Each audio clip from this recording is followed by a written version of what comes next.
This may not record very well, and I'll probably have to cut this to pieces. But I was just thinking about how detached from their food people have become. And this is in no way a PETA endorsement or like, I'm not a vegan, I'm not a vegetarian, I'm not a pescatarian, I'm not any of the Aryans that preclude you from eating meat, because I am an omnivore. That's what my teeth tell me anyways. But I get a lot of people, I raise pigs to slaughter, to eat. I raise a lot of livestock to eat. And I get a lot of questions every time I go to the market. Like, why is it so expensive? Why is a pork chop $12 a pound? Why is it, why can I go to H-E-B or whatever your supermarket is, Walmart, and get pork? I mean, I don't even know what the price is nowadays. What, $4 a pound for loin or chops or whatever? It can't be bone in though, because they're going to sell those bones to you for a lot more money. But, why is it 3 times the price for me to buy your meat? I'm gonna swap the camera here so you guys can just look at animals. All right. And these are our goats. Hi, babies. And don't let these guys fool you. All right. They are gathered up here by their feed bins and their water. Just, oh no, please, we're so hungry. Look at all that. I got all of that to eat, and they don't.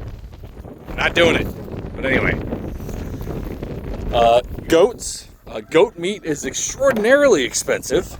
And I'm going to focus more on pork because that's what I do and that's what I know. Y'all don't need to look at my house. Pork is one of those things, man. Pigs are very social creatures. They're very smart creatures. And unfortunately, you can stick a pig in a 4x2 crate. As long as it's next to other pigs, they won't die from stress, okay? You can just force feed them everything you want. What the really common tactic, because the USDA says they need 12 square feet per pig. Well, let's take 1,200 square feet, throw 100 piglets in there. It'll be great. They'll be fine. It's all the same meat anyways, right? It all goes to the store. Look at these guys right here. Look at them. What's up, dudes? I do not have an optimal setup here. My fence has been jacked up beyond belief. It is a constant struggle trying to keep this fence up because these guys really love being fed. They're finishing up their dinner right now. And here's the thing. Here's the absolute thing. Oh Lord. Yeah, don't pay attention to that. Yeah, anyways, we'll edit that part out. Anyways, 3:35. But here's the thing, man. Like, these guys are all brothers, sisters, cousins. They're chilling. They've got all this area here. All of that to that other house. It's about 4 acres.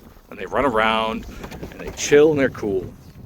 And I am going to eat them. And I'm going to sell them to people that are going to eat them. Because at the end of the day, that's what livestock are for. That's why we can have industry. That's why we can have all of the current societal advantages that we have right now. Is because we eat things. We eat animals. And these guys are cool. They're cute. I raised all these guys from piglets. Little bitty guys. But the biggest thing I hear when I tell people I raise livestock, and I'm an IT guy by day, but I raise livestock to slaughter. They're like, oh, how can you see something born and then eat it?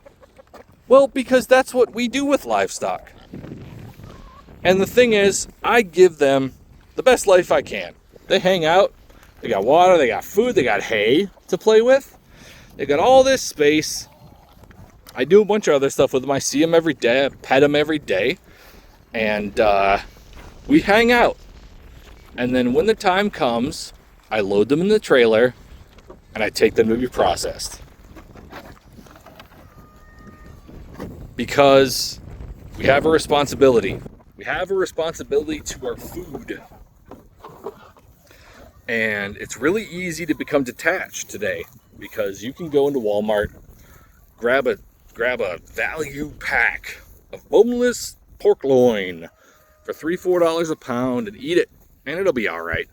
I will say my meat is much, much better. Tastes better. Happiness tastes better. And I would use it as a tagline if I had half a mind to copyright something. But I always want to make like videos of this concept because I talk about it every weekend at the farmer's market. And, you know, meat shouldn't be cheap. Death shouldn't be cheap. Ever. Death shouldn't be cheap. All right? You should never pay $3 a pound, $2 a pound for anything, any sort of meat, anything that was alive. Jesus.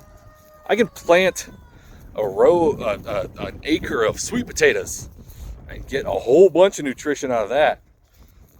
But I raise animals, and animals are very important dietarily. Just ask any vegan, ask any vegetarian what they have to do to balance all their amino acids and to balance all that nutrition without meat. It's tough. It's tough. I respect them. I do. 100%. It harkens back to a day when people didn't have access to meat. So they had to figure it out, man. You got to figure it out or you get fucking scurvy. But, you know, I'm doing that work for them now. I'm raising the animals, and it's expensive. It's you know, my ground pork goes for $10 a pound. But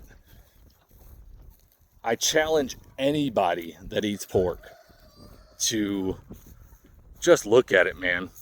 Look at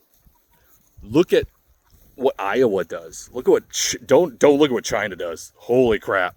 It's just a communist block skyscraper full of pigs in 4x2 cells that all eat the same thing every day, day in, day out. It's down to a science. I've looked at the graphs when I figured out how to feed them. You know, they should be this weight on this day.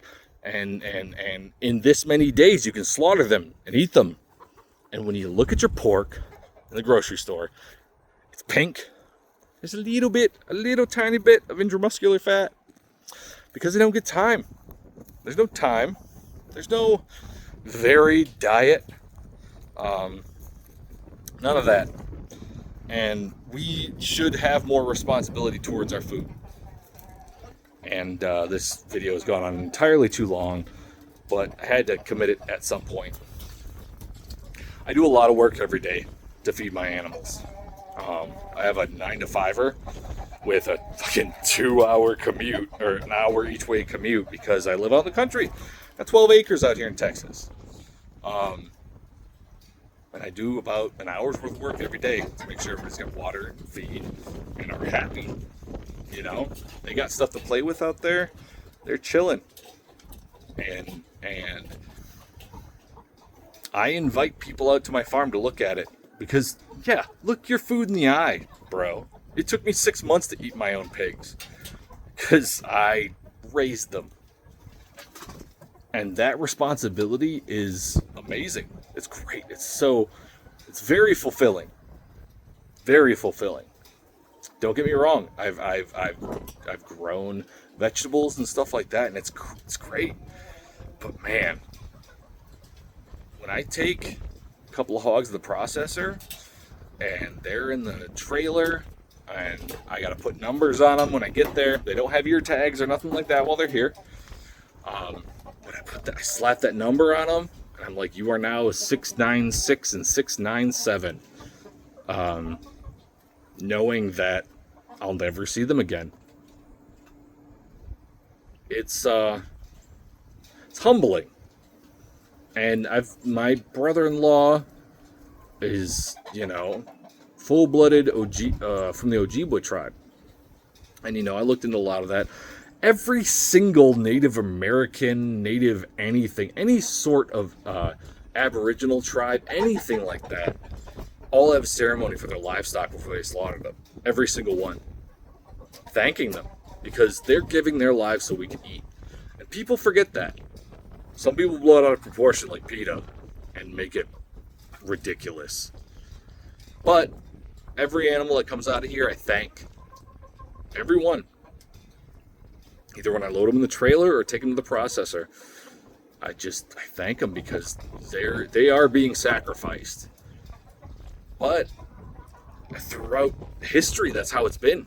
Either hunting them in the woods or raising them ourselves. They are sacrificed. And we should honor that. We should take responsibility for our food. And, thanks for coming to my TED Talk.